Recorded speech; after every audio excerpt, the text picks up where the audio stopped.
Hello everybody, and welcome to episode 3 of my Skript tutorial series. In this episode, I'm going to teach you how to use conditions and events in Skript. To learn conditions and events, we will be making custom items.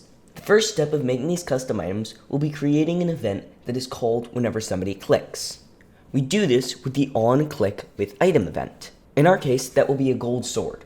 Remember to put a colon at the end of the line. One big difference between commands and events is that events do not require a trigger on the second line. We can simply start writing our code.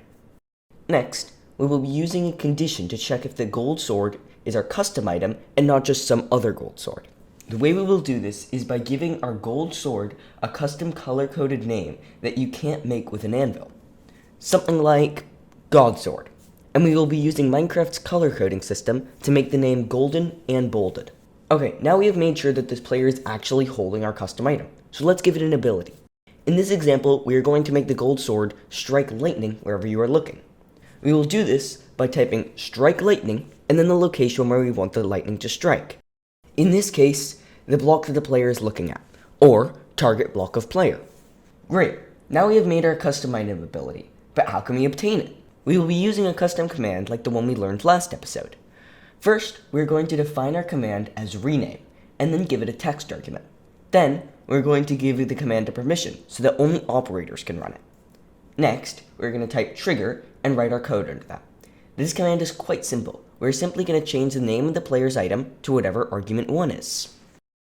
Now, we can create a new script file on our server, copy-paste the code, and save it. Then, we can reload the script in game.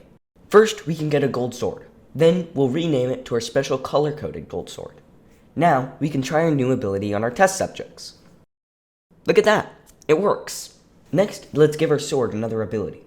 This time, we're going to make it so that if you're holding the sword, you are immune to lava and fire damage. To do this, we're first going to add the event onDamage, which will get called whenever an entity is damaged. Next, we're going to see if the victim, meaning the entity that took damage, is holding our special sword. If they are holding our special sword, we are going to use the damage cause condition to check if the cause of the damage was lava, fire, or burning. And if it was, we can simply cancel the event. Cancel event is a versatile function in Skript allowing you to cancel most events that are happening. In this case, we are going to use the cancel event to cancel the damage event. Now, let's copy paste our code, save it, and reload it in game. Okay, now we can try taking a lava bath. Look at that. While we are holding our special sword, we can't take any damage. But if we let go of our sword for even a second, we start taking damage. Thank you so much for watching this video. If you haven't already, click the link in the description or the one on the screen to view the full playlist of all my Skript tutorials. Bye!